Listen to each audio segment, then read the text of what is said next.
बांग्लादेश की पूर्व पीएम शेख हसीना की सत्ता के खिलाफ आंदोलन में प्रमुख भूमिका निभाने वाले और भारत के खिलाफ तीखी बयानबाजी करने वाले शरीफ उस्मान हादी की गुरुवार को सिंगापुर में मौत हो गई। इंकलाब मंच के संयोजक की मौत के बाद ढाका में गुरुवार देर रात विरोध प्रदर्शन भड़क उठे और हिंसा भड़क गई। प्रदर्शनकारियों ने प्रथम आलो, देश के सबसे बड़े बांग्ला अखबार, और डेली स्टार के दफ्तरों पर हमला कर तोड़फोड़ की और आग लगा दी। इसके अलावा प्रदर्शनकारियों ने राजशाही में अवामी लीग के दफ्तर को आग के हवाले कर दिया। वहीं देश में सुलगी हिंसा को लेकर अंतरिम सरकार के प्रमुख मोहम्मद यूनुस ने ढाका में लेवल बैठक बुलाई है। बांग्लादेश सेना के मेजर जनरल जहांगीर आलम, अंतरिम सरकार के गृह सलाहकार, एक अहम मीटिंग कर रहे हैं। सरकार ने जुलाई के विरोध प्रदर्शनों में शामिल नेताओं के साथ भी एक मीटिंग बुलाई है। प्रदर्शनकारी भीड़ ने देश के प्रोथोम आलो और डेली स्टार अखबारों के ऑफिसों को आग के हवाले कर दिया। भीड़ ने सांस्कृतिक संस्था छायानट को भी नुकसान पहुंचाया और आग लगा दी। यह बांग्लादेश का एक प्रमुख और ऐतिहासिक सांस्कृतिक संगठन है, जिसकी स्थापना 1961 में हुई थी, जो बंगाली संस्कृति, विरासत, संगीत, नृत्य और पारंपरिक वाद्ययंत्रों को बढ़ावा देता है। भीड़ अल्लाह अकबर के नारे लगा रही है और उस मुख्य संस्थान को नष्ट कर रही है, जिसे बांग्लादेश में कला और संस्कृति को बढ़ावा देने के लिए स्थापित किया गया था।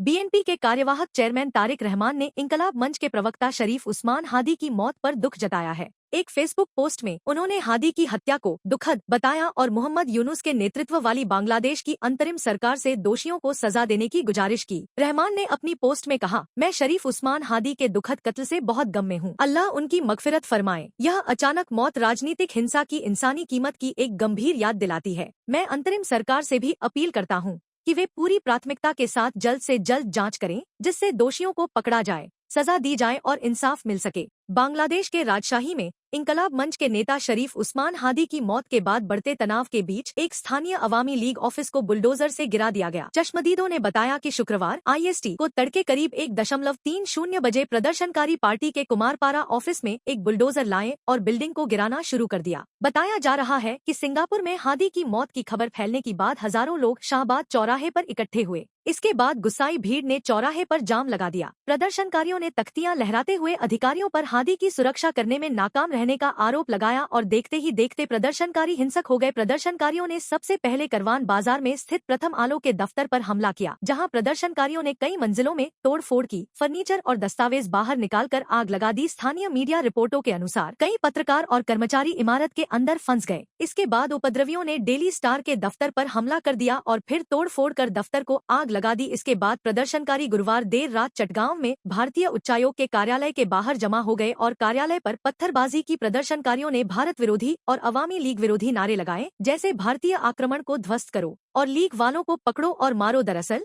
12 दिसंबर को ढाका के बिजॉयनगर इलाके में चुनाव प्रचार के दौरान अज्ञात हमलावरों ने हादी के सिर में गोली मार दी थी। गंभीर हालत में उन्हें पहले ढाका में इलाज के लिए भर्ती कराया गया, लेकिन 15 दिसंबर को एयर एम्बुलेंस से सिंगापुर रेफर कर दिया गया। सिंगापुर जनरल हॉस्पिटल में इलाज के दौरान उनकी मौत हो गई। हादी की मौत की पुष्टि बांग्लादेश के विदेश मंत्रालय और सिंगापुर के अधिकारियों ने की है। वहीं हादी की मौत के बाद बांग्लादेश की अंतरिम सरकार के प्रमुख मोहम्मद यूनुस ने राष्ट्र को संबोधित करते हुए लोगों से शांत रहने की और कानून अपने हाथ में न लेने की अपील की। उन्होंने हादी को जुलाई विद्रोह का निडर योद्धा और शहीद बताते हुए कहा, हादी पराजित फांसीवादी आतंकवादी ताकतों के दुश्मन थे। हम फिर से उन्हें हराएंगे जो उनकी आवाज दबाना और क्रांतिकारियों में डर पैदा करना चाहते थे। यूनुस ने शुक्रवार को राष्ट्रीय शोक की घोषणा की, मस्जिदों में विशेष प्रार्थना का ऐलान किया और हादी के हत्यारों को बख्शा नहीं जाने का वादा किया। उन्होंने हादी की पत्नी और इकलौते बच्चे की जिम्मेदारी सरकार लेने की भी बात कही। बता दें कि हादी जुलाई 2024 के विद्रोह में प्रमुख भूमिका निभाने के बाद चर्चा में आए थे, जहां शेख हसीना सरकार का तख्तापलट हुआ।